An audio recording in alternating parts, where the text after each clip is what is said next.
여러분 안녕하세요. 오늘은 성교 역사에 대해서 공부하려고 합니다.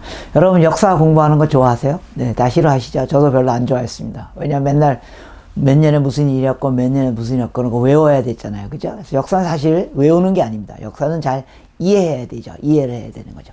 자, 그럼 우리 역사를 공부하는 이유는 뭘까요? 역사는요, 몇 년에 무슨 일이었고, 몇 년에 무슨 일이었고, 그거 이해하려고, 배우려고 공부할 필요 없습니다. 요새는요, 정보화 시대이기 때문에, 예를 들면, 1942년, 5월 15일 날 무슨 일이 일어났는가, 인터넷에 딱 치면 금방 나옵니다. 그래서 외울 필요 없습니다. 외울 필요 없습니다. 그럼 역사를 왜 공부할까요? 역사는, 현재는 과거의 결과이기 때문입니다. 예. 그러니까 어제 여러분들이 늦게 잤기 때문에, 오늘, 여러분들 피곤한 거죠. 그래서 현재는 과거의 결과입니다. 그래서 현재를 잘 이해하고 미래를 이해하려면 과거를 경험해야 합니다. 예. 그래서 우리가 역사를 공부하게 되는 거죠. 자, 그러면 역사를 어떤 관점으로 봐야 될까요? 여러분들 역사 공부하신 적 있으시죠? 꼭 역사를 전공하지 않아도 중고등학교 시절에 국사든지 세계사든지 문명사든지 중국사든지 어떤 역사를 공부할 때마다 역사 시간에 선생님이 첫 번째 하는 말이 있어요. 무슨 말부터 시작할까요? 그것은 역사를 어떻게 볼 것인가. 역사를 어떻게 볼 것인가. 예. 역사는 과거에 관한 사실을 공부하는 거기 때문에, 과거에 관한 사실을 공부하기 때문에, 사실은 역사는 어떤 과학적인 그런 사실이기보다는 역사는 어쩌면 주관적인 학습입니다. 왜 그렇습니까? 과거에 일어난 일을 내가 지금 보는 거기 때문에요. 그래서 내가 어떤 관점으로 보는가에 따라 역사 해석이 달라집니다. 그래서 역사를 해석학이라고도 보기도 합니다. 그래서 여러분들 예를 들면 일제시대 때 그래서 이제 역사에서 중요한 게 역사 시간에 첫 번째 시간에 선생님이 늘 얘기하는 게 관점입니다. 어떤 관점으로 역사를 볼 것인가. 그래서 사관이 중요합니다. 사관.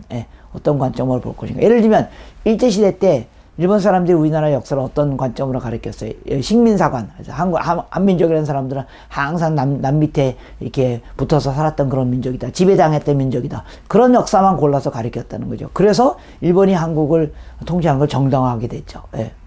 그러나 해방 이후에 우리가 민족사관. 새로운 관점으로 보는 거죠. 한국이란 민족은 평화를 사랑하고 또 공존하길 원하고 정이 많고 그런 관점으로 보는 거죠. 예. 그럼 또 역사가 다르게 보이지 않습니까? 예.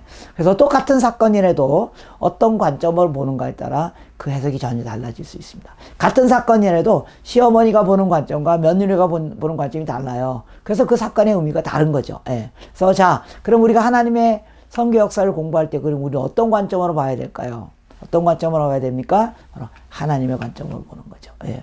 하나님의 성경 역사를 공부하는 거니까. 근데 그 하나님의 관점이 어디에 나와 있어요? 바로 성경에 나와 있는 거죠. 그래서 성경에 나와 있는 관점대로 성경 이후의 역사를 보게 되는 거죠.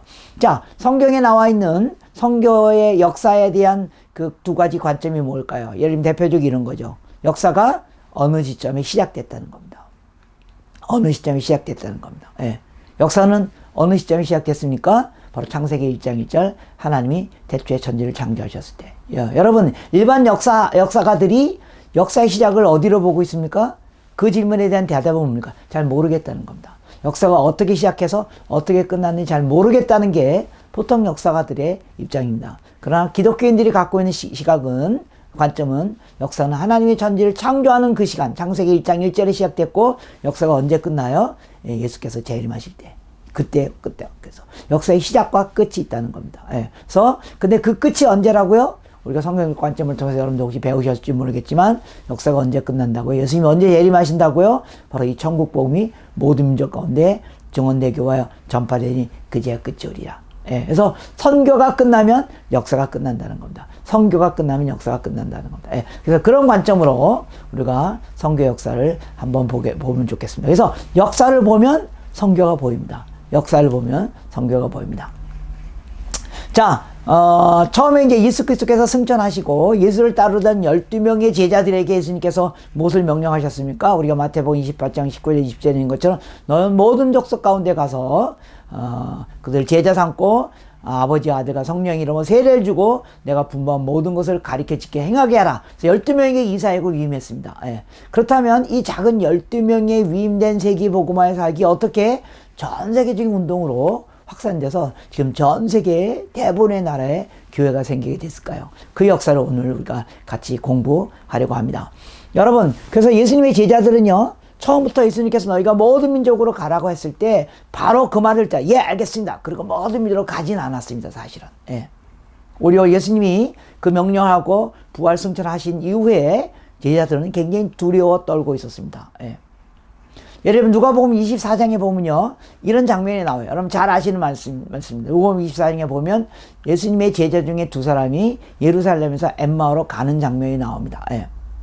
그런데 누가복음 24장 13절에 보면 문장이 이렇게 시작됩니다. 그날에 그들 중 둘이 예루살렘에서 25일이 되는 엠마오로 하는 마을로 가고 있었습니다. 예. 그러면서 지난 3일 동안 예루살렘에서 일어났던 일을 막 얘기하고 있습니다. 그래서 그날은 어떤 날입니까? 예수님 부활하신 날입니다. 예. 그러니까 예수님이 부활하신 날 이들이 예루살렘에서 엠마오로 가고 있었습니다. 왜 갔을까요? 왜 갔을까요? 우리 나중에 17절의 말씀을 통해서 유추해낼 수 있습니다. 그들이 슬픈 붓을 띠고 가고 있었습니다. 여러분 웃기죠? 부활절날 예수님이 부활하셨는데 슬픈 붓을 띠고 예루살렘에서 엠마오로 낙향하고 있었다는 겁니다. 예. 예수님이 부활하셨고 그러면 뭐예요? 이제 복음을 땅까지 전파하기 위해서 그들이 나서야 됐잖아요. 근데 그들이 오히려 슬퍼가지고 낙항하고 있었습니다. 그래서 예수님께서 부활하신 예수께서 그 옆을 지나가고 있었죠. 그들에게서 무슨 일이냐? 그러니까 그들이 예수님인지 알아차리지 못하고 그들이 그 사람에게 얘기하는 겁니다. 18절에 보면 그 중에 한 사람인 글로바가 이렇게 얘기합니다. 여러분 여기 글로바란 제자 이름이 등장했는데요. 이 글로바는요 예수님의 아주 핵심 제자 중에 한 사람입니다. 복음서에 보시면요 글로바의 아내가 예수님을 수종했다 이런 장면이 나옵니다. 예. 그래서 예수님의 12제자 그 바로 옆에 있는 아주 핵심 제자였을 거예요. 그래서 그 사람이 이제 예수님께 오히려 말하고 너 지난 3일 동안 예루살렘에서 무슨 일이니 너만 모르고 있냐? 예수님께서 무슨 일이니? 하고 이제 19절에 물어봤더니 자기의 입으로 뭐라고 얘기하냐면 쭉 얘기합니다. 예수님은 나사렛 예수에 관한 일인데 그는 모든 백성과 하나님 앞에서 능한 선지자이다. 그리고 20절에 그분 십자가 못 박혀 죽었고 그리고 우리는 그가 우리를 속량할 자라 바랐고 근데 그 정도뿐만 아니라 또 우리 중에 어떤 사람들은 바로 그 예수 그리스도께서 우리를 위하여 십자가에 돌아가셨고 부활하셨다는 것도 봤다.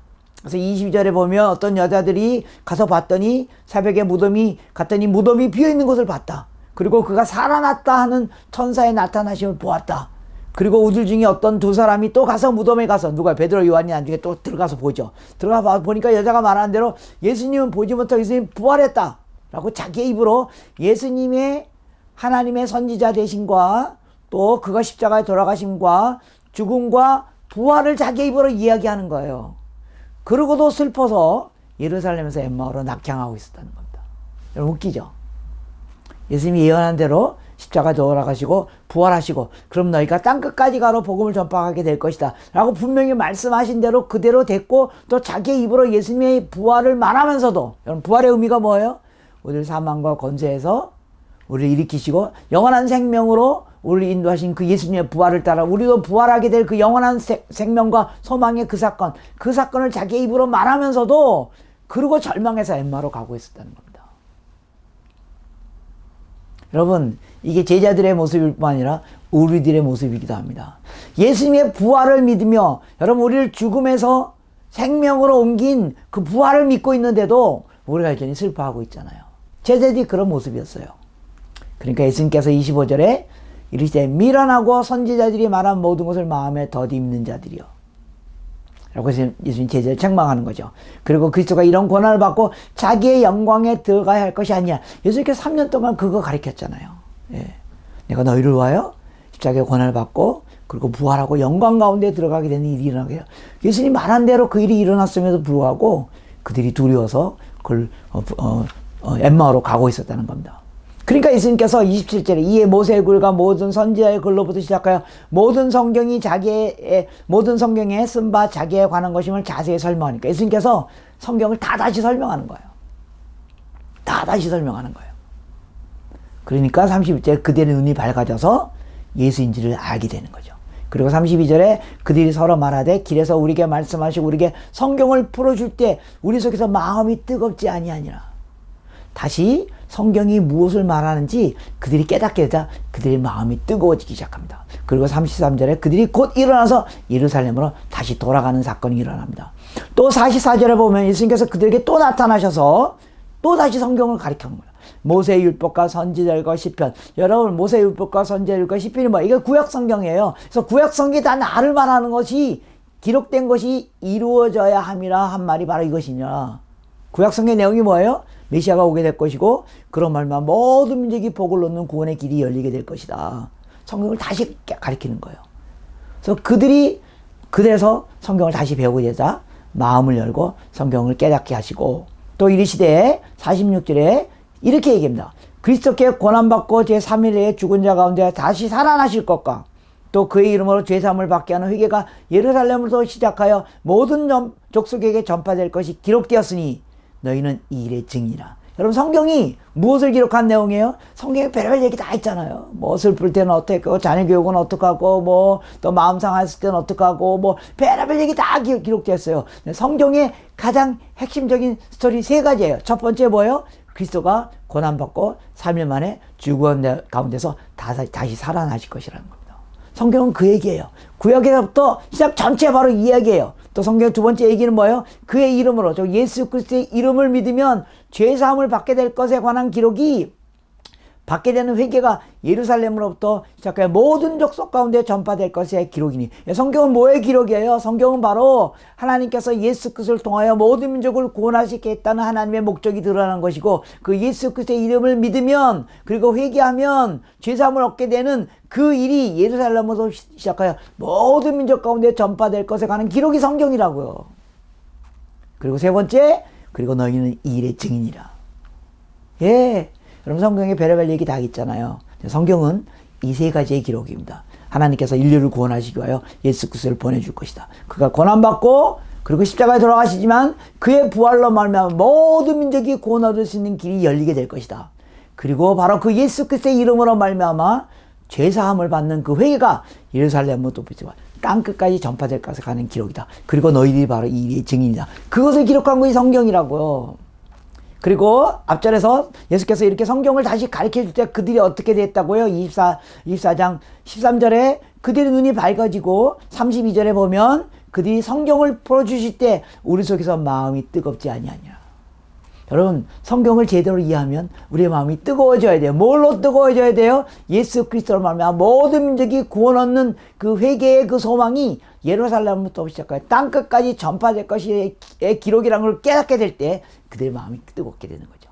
자, 33절에 보니까 그것을 깨닫게 되자 그들이 어떻게 됐어요? 곧 그때 일어나 예루살렘으로 돌아가게 돼요. 여러분, 이 두 제자가 지금 어디로 가고 있었어요? 예루살렘에서 엠마오로. 왜요? 실망해서, 슬퍼서.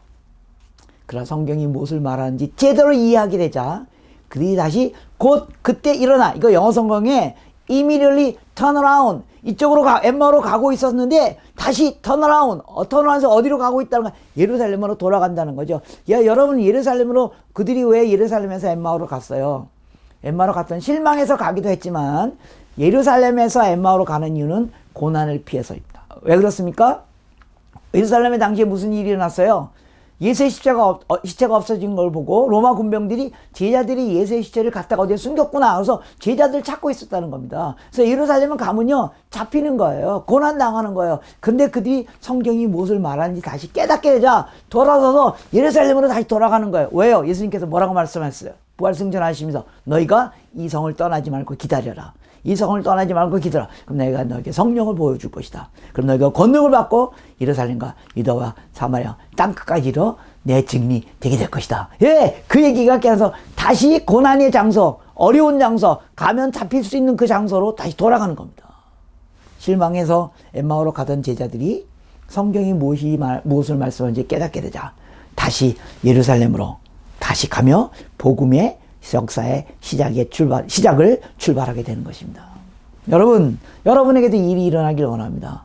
성경이 무엇을 말하는지 제대로 깨닫게 되자 우리가 다시 한번 하나님이 우리를 통하여 무슨 일을 이루시겠다고요? 예, 하나님이 하나님의 백성을 통하여 모든 민족을 복 주시는 복의 통로가 되게 하겠다고요. 그 일을 위하여 다시 예루살렘으로 가는 일들이 제자들에게 일어난 것처럼 여러분들이 다시 하나님이 여러분들을 부르시는 부르심의 장소로 가는 일이 일어나길 기대하는 것입니다. 자, 그러면서 이제 사도행전에 드디어 교회 선교 역사가 시작되는 거죠. 사도행 1장 8절에 예수님께서 승천하시면서 마지막으로 뭐라고 말씀하십니까? 오직 성령이 너에게 임하시면, 그리고 예수님이 이미 십자가에 돌아가시기 전에 제자들에게 뭐라고 말했어요? 나는 이제 아버지께로 갈 거다. 내가 아버지께로 가면 너희에게 내가 성령님을 보내줄 것이다. 그럼 성령님, 보혜사 성령, 너희를 도와주실 분을 보내줄 거예요. 뭘 도와주는 거예요? 너희가 땅끝까지 이르러 복음의 증인이 되는 일을 도와줄 분을 보내줄 것이다. 그가 너희를 너희 가운데 진리를 생각나게 하고 너에게 능력을 주고 너희를 도와서 이 일을 수행하게 할 것이다 라고 하신 그 말씀 그대로 예수님께서 다시 한번 승천하시면서 마지막에 그 말씀을 언급하는 거죠. 성령이 너에게 임하시면 내가 권능을 받고 예루살렘과 유대와 사마리아 땅끝까지 이르러 내 증인이 될 것이라. 예. 그래서 이제 사도행전 2장에 가면 드디어 오순절에 이르러 그들이 마가의 다락방에서 모여서 기도하고 있을 때 성령님이 그들에게 임하기 시작되죠. 그래서 성령의 충만함을 그들이 받게 되고 그들이 방언으로 말하기 시작하면서 드디어 권능을 받게 되고 복음을 전파하는 일들이 일어나게 됩니다. 그러면서 2장 14절에 넘어가면요, 베드로가 이제 그러면서 성령의 충만함을 받아서 소리 높여 첫 번째 설교를 합니다. 그리고 이 설교의 결과 교회가 시작되고 성령 역사가 시작되는 겁니다. 여러분, 베드로의 설교를 2장 14절에 사도행전 2장 14절부터 보면 베드로가 설교하면서 2장 16절에 베드로가 11사도에게 서서 소리 높이 이르되 너희의 생각과 같이 이 사람이 술 취한 것이 아니라, 그러니까 앞에서 성령 충만하고 이 사람들 방언 얘기하니까 사람들이 오시면 이 제자들이 술 취한 거냐? 그렇게 생각하니까 베드로가 그게 아니고, 그러면서 16절부터 이는 선지자 요엘을 통하여 하신 말씀하신 것을 일렀으되 하나님께서 말씀하시기를 말세에 내가 내 영을 모든 육체에 부어주리니, 그리고 21절에 누구든지 주의 이름을 부른 자는 구원을 받으리라 하니라 라고 베드로가 첫 번째 설교에 요엘서 2장 말씀을 인용하는 겁니다.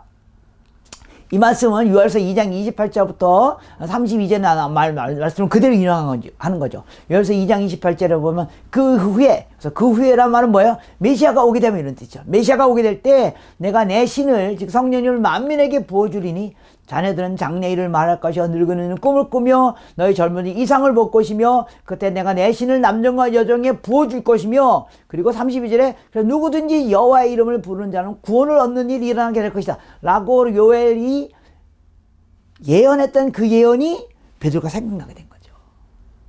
그래서 바로 그 예언대로 지금 하나님께서 하나님의 신을 만민에게 부어주신 그 사건이 바로 너희들이 지금 경험하고 있는 바로 오순절의 사건이다. 성령이 부어주시면 누구든지 여호와의 이름을 부르는 자들은 구원을 얻는 일이 일어나게 될 것이다. 이게 다 생각나는 거예요.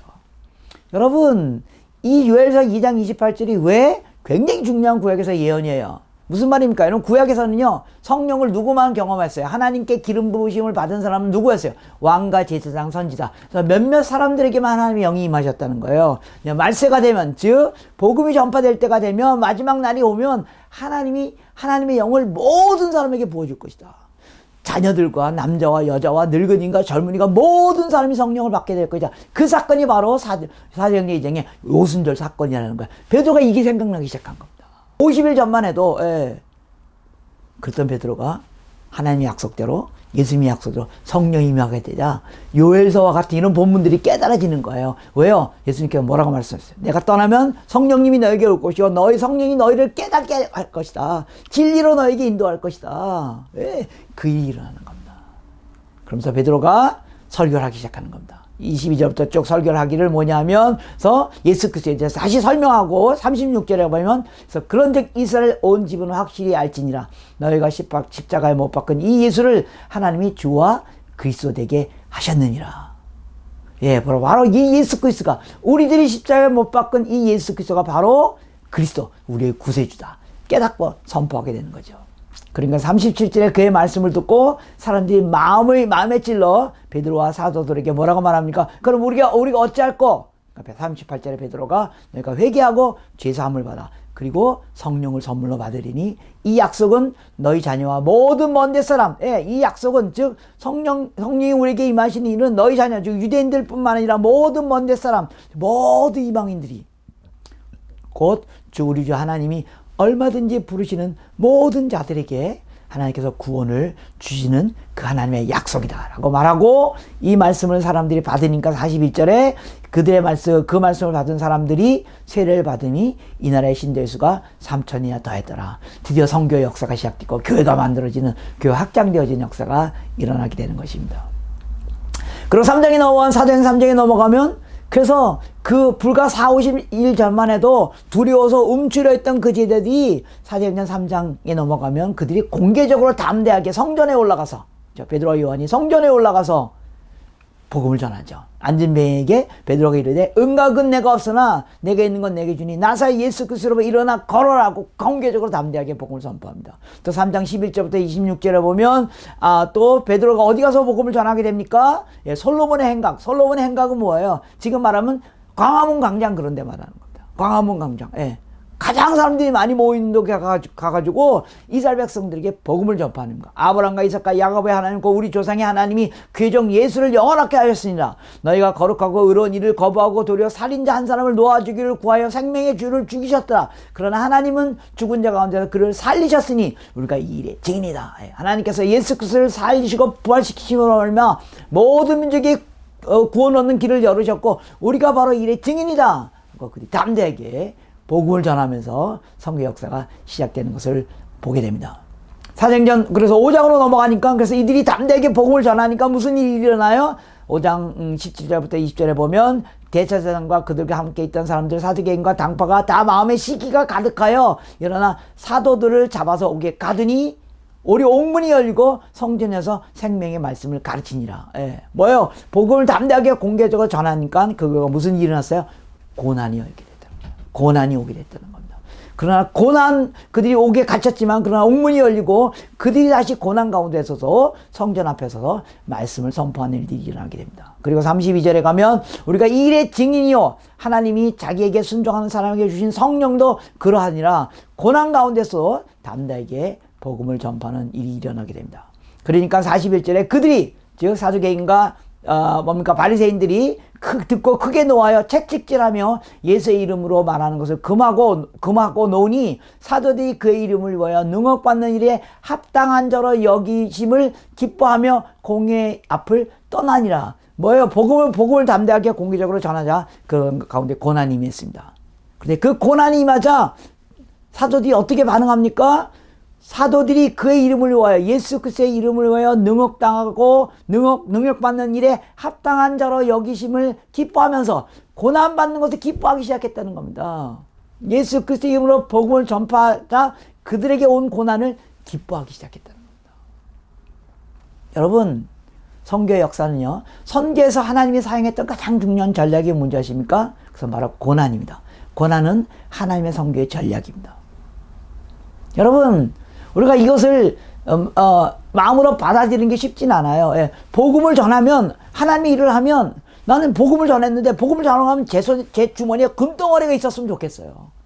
그런데 복음을 전하면 고난이 온다고요. 근데 그게 하나님의 전략이라고. 이제부터 우리가 살펴볼 선교의 역사는 바로 고난의 역사였습니다. 복음을 전파하고 고난, 그리고 그 결과 놀라운 복음의 진보가 일어나게 됩니다. 고난 없이는 승리 없습니다. 십자가 없이는 영광이 없습니다. 그래서 예수 그리스도의 고난에 참여하는 것, 복음을 전하게 당하는 고난에 참여하는 것, 그게 바로 복음 진보의 역사라는 겁니다. 여러분 혹시 여러분 가운데 고난이 있으십니까? 특히 복음을 전하다가 당하는 고난이 있으십니까? 기뻐하십시오. 슬퍼하지 마십시오. 야고보는 그렇게 얘기해요. 고난이 오히려 즐거워하라고 기뻐하라고. 왜요? 그것이 바로 하나님이 우리와 함께 하신다는 증거니라. 여러분, 그 패트릭 존스턴이라고 세계 기독교 통계를 내고 그거 갖고 이제 뭐 이렇게 데이터를 만들고 하는 어마어마한 작업을 하는 그런 선교사가 있습니다. 예. 여러분, 이게 전 세계 상황을 정리하고 뭐 통계를 내고 어느 나라 기독교 인구는 몇 프로고 어디가 복음이 없고 뭐 이런 걸 만드는 그 데이터를 만드는 데는 많은 시간과 에너지와 재정이 들어갑니다. 예. 그래서 이제 그 일들을 이 사람이 잘 하기 위해서 이제 가끔가다 이제 프로모션을 하는 거죠. 펀드레이징을 하는 거죠. 돈을 모으기 위해서. 예. 그래서 이제 비즈니스맨들 이런 사람들을 모아놓고 그런 상황을 설명하고 그래서 헌금을 요청하고 그런 일이 있었습니다. 예. 한 번은 이분이 이제 그 비즈니스맨들, 비즈니스 크리스찬들이, 사업가들, 크리스찬 사업가들 모여있는 곳에 가서 이제 조창 기도를 하면서 상황을 쭉 설명, 세계에서 이런 상황이 일어났고 이런 걸 요구하고 이런 걸 정리하기 위해서는 이런 일이 필요하고 막 설명을 했습니다. 그러니까 그 비즈니스맨들이 이제 다 듣고 나서 혹시 질문 있으십니까? 이렇게 얘기했어요. 그러니까 이제 한 사람이 딱 손을 든 거예요. 손을 들면서 오늘 정말 이런 놀라운 얘기를 들어서 너무 감사합니다. 예. 그러면 하나님의 선교가 일어나기에 가장 중요한 전략이 무엇입니까? 라고 물어봤어요. 그들이 돈 많은 비즈니스맨들이에요. 헌금할 마음이 다 열려있는 사람이었어요. 예. 그래서 그럼 이제 이런 말을 듣길 기대하는 거죠. 예, 이런 어마어마한 일을 하기 위해서는 많은 재정이 필요합니다. 그래서 재정을 잘 모으고 이런 것들이 중요한 전략이고 우리가 해야 할 일입니다. 뭐 이런 얘기를 들으면 알겠습니다. 그럼 우리가 헌금하겠습니다. 이렇게 마음이 준비가 되어 있는 거예요. 네, 패트릭 존슨이 뭐라고 했냐면 하나님의 선교가 이루어지는데 가장 중요한 전략은 바로 고난입니다. 그 사람들이 조용해진 거예요. 맞는 얘기니까. 예. 그 조금 조용히 한 30초 있다가 또 한 사람이 딱 손을 들었어요. 다른 비즈니스맨이, 돈 많은 비즈니스맨이. 그럼 두 번째 중요한 전략은 무엇입니까? 그러면 두 번째 전략은 자원을 모으고 재정을 모으고 이런 거면 이렇게 말할 줄 알았죠. 그럼 내가 제가 돈을 내겠습니다. 이렇게 말할 준비가 다 돼 있는 사람이에요. 패트릭 존슨이 뭐라고 얘기냐면 두 번째 중요한 전략은 고난입니다. 세 번째 중요한 전략도 고난입니다. 그리고 바로 이 고난을 통해서 복음의 능력을 알았던 그리스도의 제자들의 고난을 통해서 복음이 예루살렘과 유대와 사마리아와 땅끝까지 펼쳐진 역사가 일어나게 되는 것입니다. 그래서 이제 사도행 뒷부분에 보면요. 이제 바울이 등장하고 1차, 2차, 3차 전도 여행을 통해서 예루살렘에 있던 복음이 유대와 사마리아와 소아시아와 로마에까지 복음이 전파되는 일들이 일어나게 되고, 여러분 바울의 기록을 보면 고난의 과정입니다. 예. 그래서 AD 200년, 300년 경에 가면요, 여러분 지도에서 보시는 것처럼 이제 복음이 남유럽과 또 중앙아시아 쪽으로 이렇게 조금씩 북부 아프리카 지역으로 확산되기 시작합니다. 예. 그런데 저기 노란색으로 보이는 지역이 기독교가 확산되어진 지역입니다. 그런데 그게 빗금쳐 있죠. 빗금, 빨간 줄로 빗금쳐요. 뭡니까? 고난입니다. 고난 가운데 교회가 확산되기 시작했다는 것입니다. 다시 말씀드립니다. 고난은 하나님의 전략입니다. 고난을 피하지 마십시오. 특히 복음을 전하러 당하는 고난이 있다면 오히려 즐거워하십시오. 왜요? 하나님이 우리와 함께 하신다는 증거이기 때문입니다. 저 여러분 지금 어떤 것을 경험하고 있습니까? 고난을 경험하고 계십니까? 즐거워하십시오. 하나님이 우리와 함께 하신다는 증거입니다.